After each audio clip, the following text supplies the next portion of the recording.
Boa noite, meus irmãos da internet.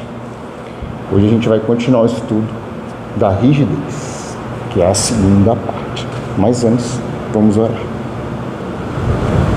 Deus nosso Pai, nosso Senhor Jesus Cristo, Maria Mãe Santíssima, obrigado por mais uma oportunidade de estar aqui, continuando os estudos, e que os irmãos aqui presentes, os irmãos da internet, nossos irmãos e queridos amigos espíritos que estão aqui, que também acompanham os nossos estudos, que Jesus nos abençoe, nos proteja, e que cada estudo que nós possamos fazer, possamos compreender e melhorar da melhor forma possível. Que Deus nos abençoe, nos proteja, que assim seja. Então, vamos continuar o estudo, da rigidez, que no caso seria a segunda parte. Tá? A primeira parte a gente falou dos excessos, dos erros, que esses erros poderiam, para frente, acabar punindo pessoas, com excesso de falar, o excesso de sexo, o excesso de drogas, que são considerados erros e que, para frente, poderiam prejudicar um grupo de pessoas ou algumas pessoas. Mas tem como a gente, conseguir mudar um pouquinho, compreender, para que a gente corrija esses erros?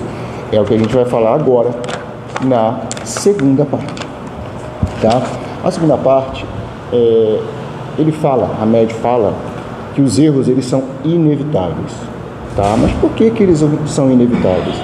Eles são inevitáveis porque a gente ainda está em processo evolutivo, processo de aprendizado, processo de evolução, tá? Então os erros vão ser sempre contínuos, justamente para a gente poder aprender e evoluir, tá? Mas por que a gente erra?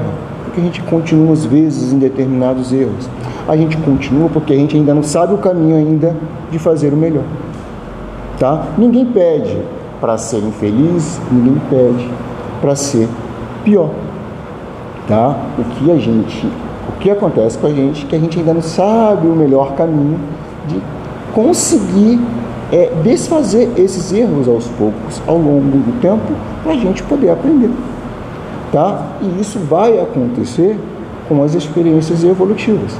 Experiências essas que a gente adquire lá, vidas passadas, em todas as vidas que a gente teve, até nesta vida, nesta reencarnação, até a gente conseguir a maturidade espiritual. Porque através da maturidade, das experiências, é que a gente vai começar a compreender o porquê que levou a esse erro. E geralmente a maioria dos erros é devido à rigidez. Essa rigidez de determinados seres humanos é que faz acontecer os erros. Então ele diz aqui no primeiro parágrafo: quando agimos erroneamente é porque não sabemos como fazer o melhor. Ninguém, de forma deliberada, tem o desejo de ser infeliz. Portanto, ninguém escolhe o pior. Os feitos e as atitudes peculiares de cada criatura estão intimamente ligados ao seu desenvolvimento físico, mental, social e moral. Como eu disse, nossa maturidade espiritual é adquirida através de experiências que a gente vem adquirindo em outras vidas, tá? Através das experiências evolutivas no decorrer dos tempos, seja na atualidade, seja no pretérito distante. Quer dizer, todas essas experiências, sendo no passado e sendo agora, vão fazer com que a gente consiga entender o porquê que a gente erra, tá? Então, o que acontece?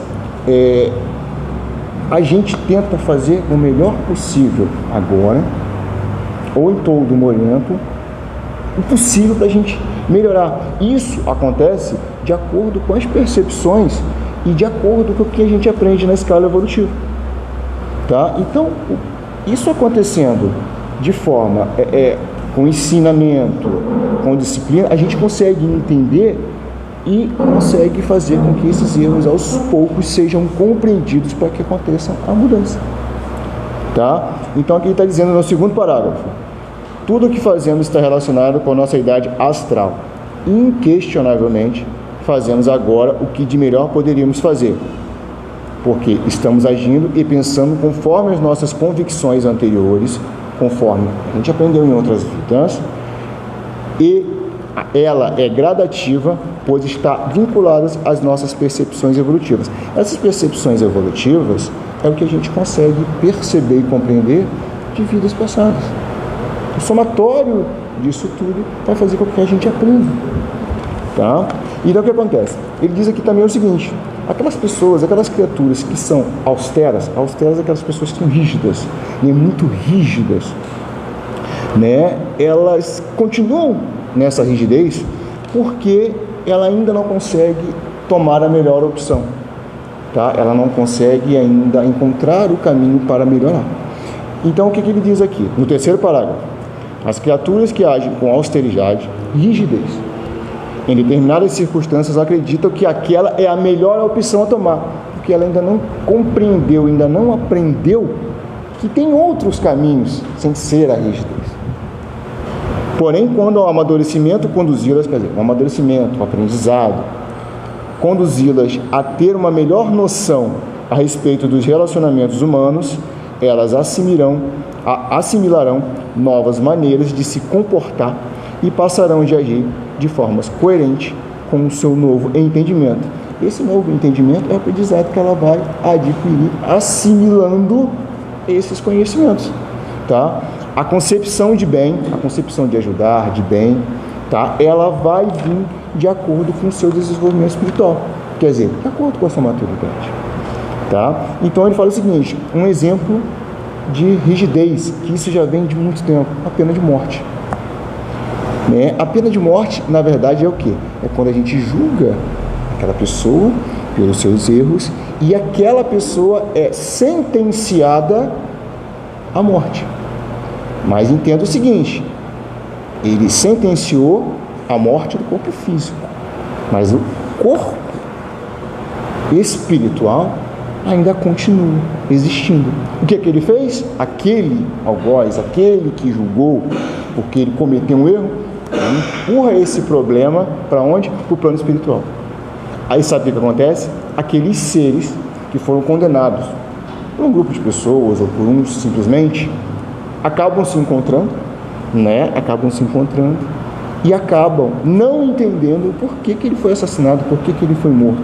Por mais que ele tenha errado, aquele grupo, eles se tornam fortes, tá? Eles se tornam fortes e acabam fazendo, sabe o quê?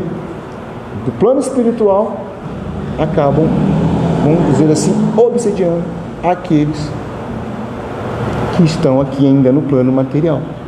E aqueles que estão no plano material ainda não entendem o porquê que eles estão sofrendo assédio extrafísico. Por quê? Porque ele achou que a melhor maneira de acabar com o problema e esquecer foi exterminando. Mas na verdade não acabou. O corpo físico acabou, mas o corpo espiritual ainda existe. É o que acontece com muitos espíritos que ainda estão revoltados, que encontram com outros espíritos no plano espiritual e vêm assediar quem ainda está na Terra. Então, ele fala aqui o seguinte: a pena de morte é uma rigidez de costumes humanos, quer dizer, é dos humanos. Propõe matar o corpo físico, isso está no 5º parágrafo, tá? A pena de morte é uma rigidez dos costumes humanos, propõe matar o corpo físico como punição pelas faltas cometidas, com o esquecimento, porém, de que somente transfere a problemática para as outras faixas da vida e cria revolta e desarmonia no ser em correção. Quer dizer, aquele espírito que poderia estar aqui ainda na Terra, sendo ajudado de outra forma, mas no caso ele foi julgado, está no plano espiritual, agora ele quer voltar para esse mundo. Tá? Então, ele diz aqui o seguinte: por mais que determinados seres sejam intelectuais, sejam inteligentes, tomando essas atitudes, eles ainda não estão ainda habilitados para saber tudo. Ele pode ser intelectual, ele pode ter um QI altíssimo, mas ele ainda não sabe tudo. O ser humano ainda não está preparado para saber tudo. Muitos que eram inteligentes viraram ditadores. Hitler, Gaddafi, eram extremamente inteligentes. Agora você imagina se Deus falasse assim: olha, você hoje vai saber de tudo. Como é que aquela pessoa, aquele ser, ia se comportar com tudo? Será que iria usar para o bem? Será que iria usar para o mal? Será que iria usar só para ele? Então ele diz aqui o seguinte: no planeta está repleto de criaturas intelectualizadas e influentes, mas nem por isso sábias e habilitadas para todas as coisas. Deus não deu ainda a oportunidade do ser humano saber tudo. Por mais inteligente que seja o ser humano, sempre haverá um universo de coisas que ele ainda desconhece. Ele acha que sabe, mas ainda não sabe. Aí aqui no 10º parágrafo, estar no intelecto não é a mesma coisa que estar na profundeza da alma. Ter informações, receber orientações, não é a mesma coisa que integralizar o ensinamento, ou mesmo saber por inteiro. Quer dizer, ninguém sabe tudo. Aí aqui no 11º parágrafo, tá? Vou deixar esse 11º parágrafo e vou dizer o seguinte: na questão 762 do Livro dos Espíritos, Kardec pergunta aos espíritos: pena de morte, que pode vir a ser banida das sociedades civilizadas, não terá sido de necessidade em épocas menos adiantadas? Quer dizer, em épocas mais remotas, não poderiam ser usadas de outra forma? Os espíritos respondem: necessidade não é o termo. Um homem julga necessária uma coisa sempre que não descobre outra melhor. Quer dizer, se ele descobrisse alguma coisa melhor, ele não julgaria, ele não sentenciaria aqueles seres daquela forma violenta. A proporção que ele se instrui, a proporção que ele aprende, vai compreendendo melhormente o que é justo e o que é injusto. Então, no momento que a gente vai aprendendo, no momento que a gente vai compreendendo, a gente consegue separar o que é justo e o que é injusto, para tomar a melhor decisão possível. E repudia os excessos cometidos nos tempos de ignorância, para trás essa ignorância de não saber, tá? Em nome da justiça. Tá? E no 11º parágrafo é o que ele fala agora na questão 762. Se eles pudessem, naquela época, ter uma outra forma de julgar, de sentenciar, não haveria aquelas atrocidades que haveriam antigamente, pena de morte e abusos e excessos. Tá? Aí repete o que está lá no primeiro, logo assim abaixo do título: erros são quase que inevitáveis para quem quer avançar e crescer. Então a gente precisa errar para avançar e crescer, não tem como acertar sempre. São acidentes de percurso, contingências do processo evolutivo que todos estamos destinados a vivenciar. A gente sempre vai vivenciar com os erros.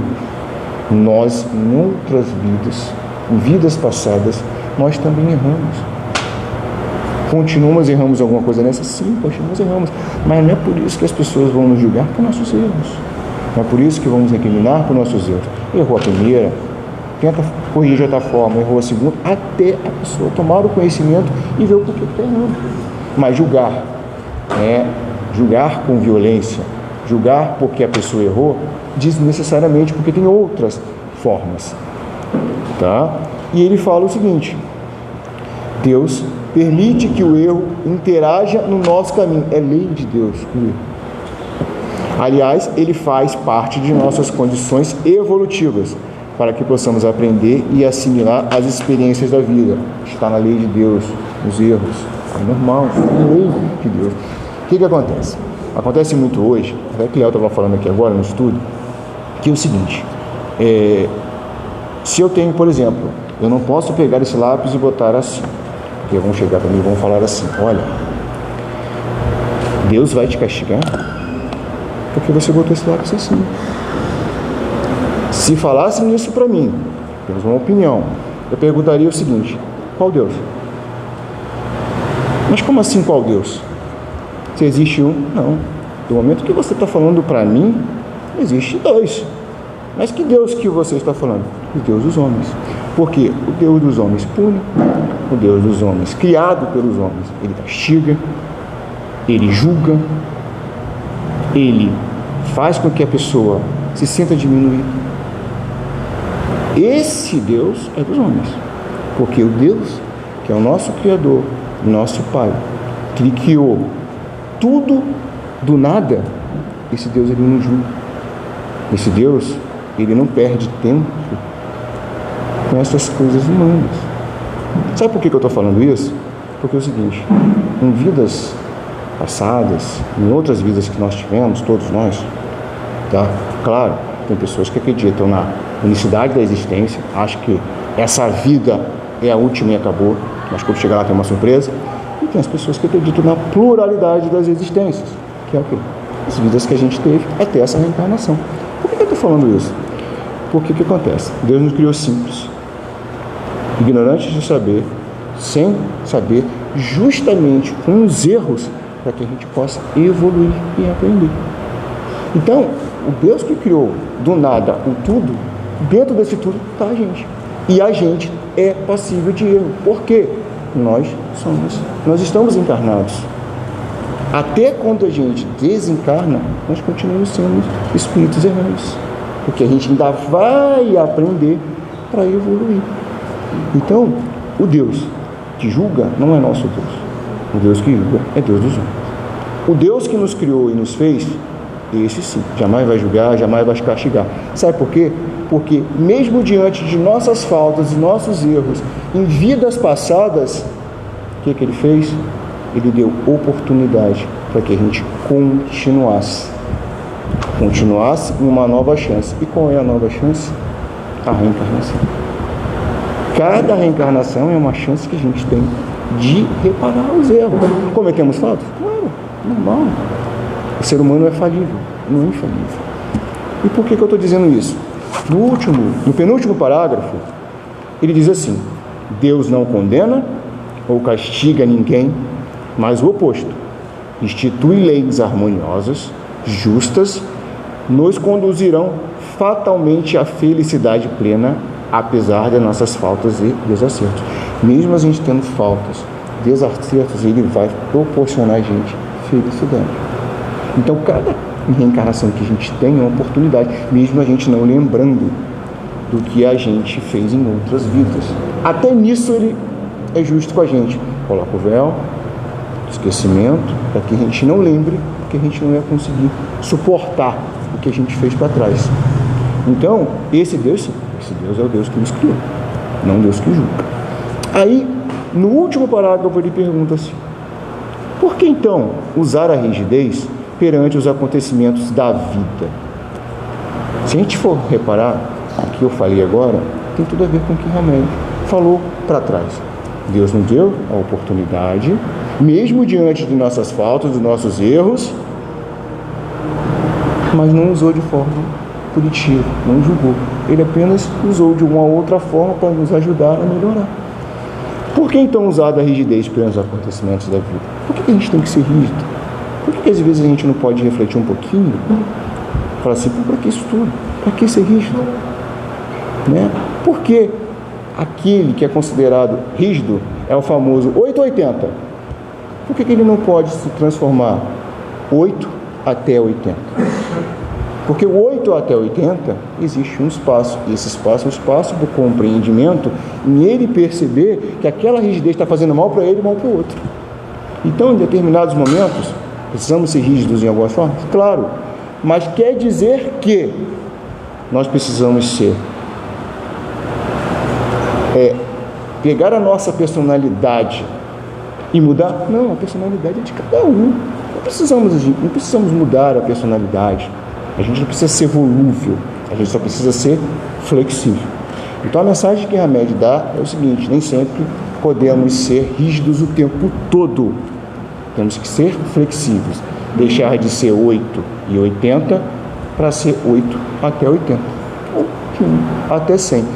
Dentro desse espaço é que a gente começa a compreender e entender que a rigidez tem hora, mas nem sempre é preciso ter. Então, essa parte que eu falei da personalidade, que se a gente deixar de ser rígido, a personalidade da gente vai mudar, é para o outro estudo. Mas a gente não precisa mudar a nossa personalidade. É só a gente parar e compreender que não precisamos ser duros o tempo inteiro.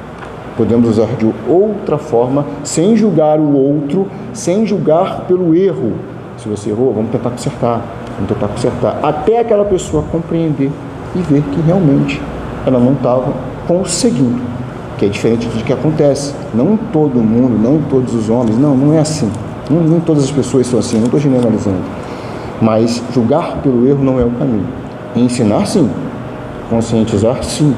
Fazer com que aquela pessoa entenda e daqui siga para frente e passe para o próximo. Tá bom? Então, do próximo estudo, continua da rigidez, mas a parte de que não precisa mudar a personalidade no momento que você deixa de ser rígido. Tá bom? Então, a gente fica nessa parte. A próximo assunto também é rigidez, mas só que de uma outra forma. Boa noite aos irmãos da internet. Obrigado. Vamos orar para a gente continuar a segunda parte, que é a parte dos pais.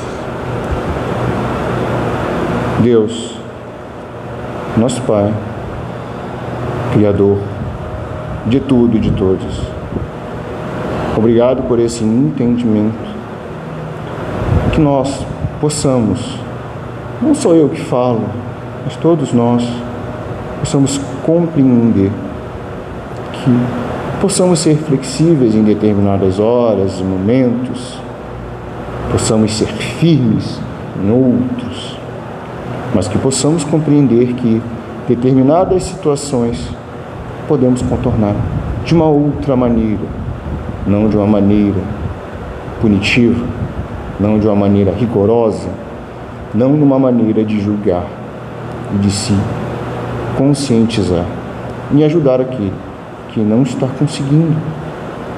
Não está conseguindo porque ainda não consegue achar o caminho necessário. Caminho esse que vai fazer com que ele possa consertar os seus erros e ir em caminho aos seus acertos. Senhor Jesus, abençoe a todos nós, encarnados e desencarnados, aos irmãos que estão aqui neste momento, aos irmãos desencarnados, a todos nós que estamos aqui, e que nós possamos fazer o nosso trabalho da melhor forma possível para ajudar neste momento e em todos os momentos aqueles que tanto necessitam, sem necessidade de agradecimento, não esperando agradecimentos, não esperando retornos, e sim fazer o bem pelo bem. Que nós possamos voltar para nossas casas com a luz do Senhor Jesus, que Jesus ilumine nossos corações, nossas famílias, que abençoe nossos queridos irmãos, a equipe espiritual que está sempre conosco, nos ajudando, unindo os seus fluidos aos nossos, para que possamos doá-los aos irmãos que neste momento, em todos os momentos, precisam, inclusive nós que estamos aqui.